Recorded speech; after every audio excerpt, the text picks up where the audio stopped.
आज के special master class explainer में बहुत बहुत स्वागत है। इमेजिन कीजिए कि हमारा देश एक बहुत ही एडवांस स्मार्टफोन है और हमारा संविधान उसका ऑपरेटिंग सिस्टम है।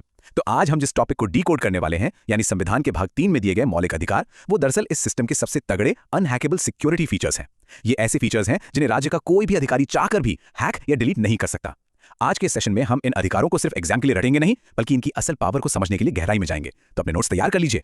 तो आज की इस रिवीजन गाइड का एजेंडा कुछ इस तरह रहेगा।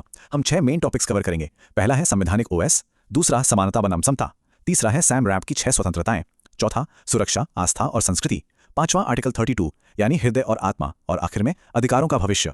चलिए सबसे पहले शुरुआत करते हैं हमारे सेक्शन 1 से, संवैधानिक ओएस, इसकी शुरुआत और वो एक गायब अधिकार। अमेरिका के संविधान से इंस्पायर होकर बनाए गए ये मौलिक अधिकार एक बहुत ही सख्त बाउंड्री लाइन की तरह काम करते हैं। इसका सीधा सा मतलब है कि स्टेट या सरकार कभी इतनी ताकतवर ना हो जाए कि वो अपने ही नागरिकों की आजादी छीन ले। अब एग्जाम्स में अक्सर एक ट्रिकी सवाल आता है।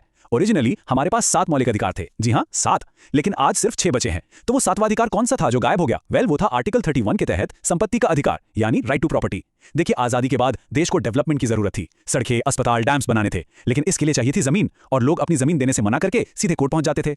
इस बड़े क्लैश को सुलझाने के लिए 1978 में 44th कॉन्स्टिट्यूशनल अमेंडमेंट के जरिए इसे फंडामेंटल राइट्स की लिस्ट से ही हटा दिया गया। अब ये आर्टिकल 300A के तहत सिर्फ एक लीगल राइट है।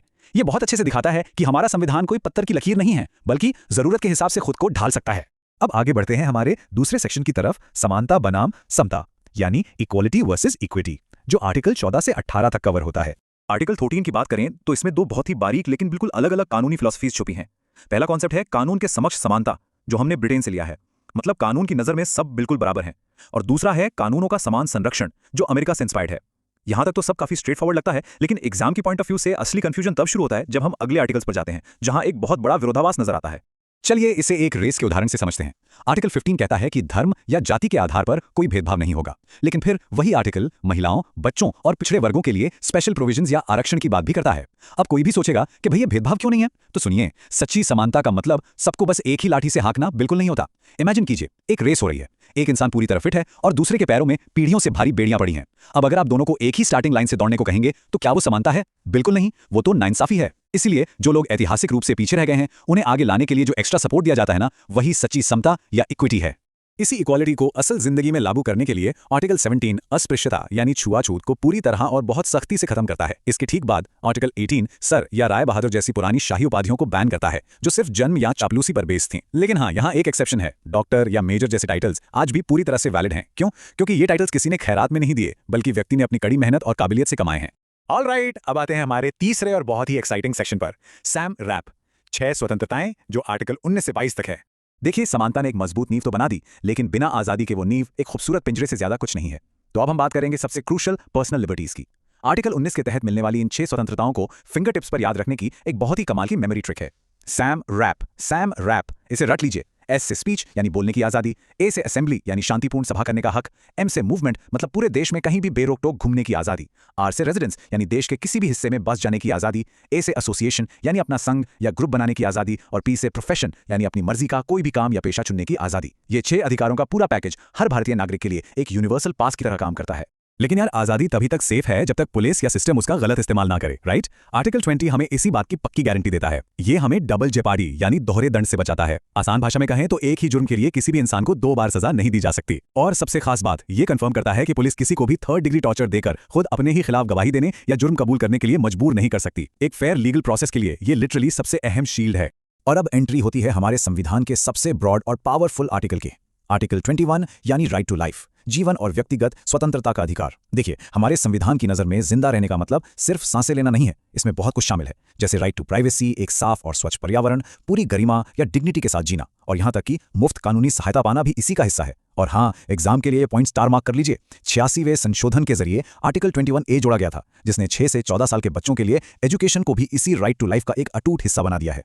तो अब आते हैं उस पॉइंट पर जो एग्जाम्स का ऑल टाइम फेवरेट सवाल है। वो ये है कि आर्टिकल 20 और 21 हमारे संविधान की एक अभेद्य ढाल है। इसका मतलब क्या है? मतलब ये कि नेशनल इमरजेंसी जैसी सबसे भयंकर सिचुएशन में भी जब नागरिकों के बाकी सारे फंडामेंटल राइट सस्पेंड कर दिए जाते हैं, तब भी ये 2 आर्टिकल्स कभी किसी भी हाल में सस्पेंड नहीं होते। स्टेट किसी भी सिचुएशन में बिना प्रॉपर लीगल प्रोसेस के किसी की जान या आजादी नहीं छीन सकता। ये हमारे लोकतंत्र का सबसे मजबूत और रिलायबल सेफ्टी नेट है। चलिए अब जंप करते हैं हमारे चौथे सेक्शन पर, सुरक्षा, आस्था और संस्कृति, जो कवर करता है आर्टिकल 23 से 30 तक। स्वतंत्रता की बात तो हो गई, लेकिन अब बात करते हैं उन स्पेशल प्रोटेक्शंस की जो संविधान ने खास तौर पर उनके लिए बनाए हैं जिन्हें एक्सप्लॉयटेशन यानी शोषण का सबसे ज्यादा खतरा रहता है। आर्टिकल 23 किसी भी तरह की जबरन मजदूरी यानी फोर्स्ड लेबर और ह्यूमन ट्रैफिकिंग पर पूरी तरह से बैन लगाता है। और इसी का अगला लॉजिकल स्टेप है आर्टिकल 24 जो 14 साल से कम उम्र के बच्चों को किसी भी खतरनाक कारखाने या खदान में काम करने से एकदम स्ट्रिक्टली रोकता है। ये बेसिकली बचपन को सुरक्षित रखने का हमारा सीधा संवैधानिक तरीका है। फिजिकल सेफ्टी के बाद बारी आती है हमारी आस्था और मान्यताओं की। आर्टिकल 25 से 28 बिल्कुल क्लियर कर देते हैं कि भारत एक सेक्युलर यानी धर्मनिरपेक्ष देश है। नागरिक कोई भी धर्म मान सकते हैं, उसका प्रचार कर सकते हैं। स्टेट हर धर्म की रिस्पेक्ट करता है, लेकिन स्टेट का अपना खुद का कोई फेवरेट धर्म नहीं है। इसी वजह से आर्टिकल 28 कहता है कि ऐसे स्कूल जो पूरी तरह से सरकारी फंड से चलते हैं वहां कोई धार्मिक शिक्षा नहीं दी जाएगी। इसके साथ ही आर्टिकल 29 और 30 माइनॉरिटीज यानी अल्पसंख्यकों को अपनी भाषा और संस्कृति को बचाने और अपने खुद के एजुकेशनल इंस्टीट्यूट्स खोलने का पावर देते हैं ताकि बहुसंख्यक उन पर अपनी संस्कृति थोप ना सके। अब हम पहुंच गए हैं अपने 5वें और शायद सबसे पावरफुल सेक्शन पर, आर्टिकल 32 जिसे हृदय और आत्मा कहा जाता है, यानी संवैधानिक उपचारों का अधिकार। जरा सोचिए, हमें इतने सारे बेहतरीन अधिकार दे तो दिए गए, लेकिन अगर कल को सरकार ही इन्हें छीनने लगे तो हम क्या करेंगे? बिना गारंटी के वारंटी कार्ड किस काम का है ना? इसीलिए डॉक्टर बी आर अम्बेडकर ने आर्टिकल 32 को संविधान का हृदय और आत्मा कहा था। और इसका रीजन एकदम सॉलिड है। अगर आपके मौलिक अधिकारों का उल्लंघन होता है ना, तो आपको लोअर कोर्ट्स के चक्कर काटने की कोई जरूरत नहीं है। आप सीधे, जी हाँ बिल्कुल सीधे, सुप्रीम कोर्ट का दरवाजा खटखटा सकते हैं। अगर ये आर्टिकल नहीं होता तो बाकी सारे अधिकार सिर्फ कागज पर लिखे वादे बनकर रह जाते। और इन अधिकारों को लागू करवाने के लिए सुप्रीम कोर्ट जो स्पेशल ऑर्डर्स जारी करता है उन्हें हम रिट्स कहते हैं। एग्जाम में इन्हें याद रखने की एक और शानदार मेमोरी ट्रिक देता हूं, HMPCQ। HMPCQ ये सुप्रीम कोर्ट की 5 रिट्स हैं: habeas corpus, mandamus, prohibition, certiorari और को वारंटो। इन 5 हथियारों का इस्तेमाल करके सुप्रीम कोर्ट किसी भी सरकारी अधिकारी या संस्था को अपनी हद पार करने से रोकता है। इन सब में जो सबसे फेमस और क्रूशियल रिट है वो है हेबियस कॉर्पस, जिसका लैटिन में मतलब होता है ब्रिंग द बॉडी, यानी शरीर को प्रस्तुत करें।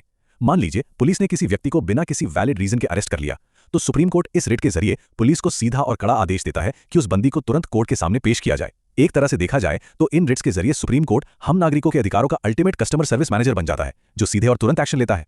और फाइनली हम आते हैं अपने आखिरी सेक्शन पर, अधिकारों का भविष्य, परीक्षा नोट्स के पार। अधिकारों की हिस्ट्री से लेकर उन्हें प्रोटेक्ट करने वाले सिस्टम तक सब कुछ कवर करने के बाद जाते जाते एक बहुत ही प्रोवोकेटिव और सोचने वाला सवाल उठता है। देखिए, एक ब्रिलियंट लॉ स्टूडेंट सिर्फ पास्ट या प्रेजेंट को ही नहीं पढ़ता, वो फ्यूचर को भी विजुअलाइज करता है। सुप्रीम कोर्ट पहले ही प्राइवेसी और क्लीन एनवायरनमेंट को आर्टिकल 21 के तहत राइट टू लाइफ का हिस्सा मान चुका है। लेकिन आज जब क्लाइमेट चेंज इतनी तेजी से बढ़ रहा है और आर्टिफिशियल इंटेलिजेंस दुनिया को टेक ओवर कर रहा है, तो क्या आने वाले कुछ सालों में हाई स्पीड इंटरनेट के एक्सेस या एआई के खतरों से सेफ्टी को भी मौलिक अधिकारों में गिना जाएगा? क्या आपको लगता है कि फ्यूचर के फंडामेंटल राइट्स आज ही कोर्ट्स की फाइल्स में शेप ले रहे हैं? ये एक ऐसा सवाल है जिस पर आप सभी को जरूर सोचना चाहिए। आज के इस मास्टर क्लास एक्सप्लेनर में मेरे साथ जुड़ने के लिए बहुत बहुत धन्यवाद और आपके अपकमिंग एग्जाम्स के लिए ऑल द बेस्ट।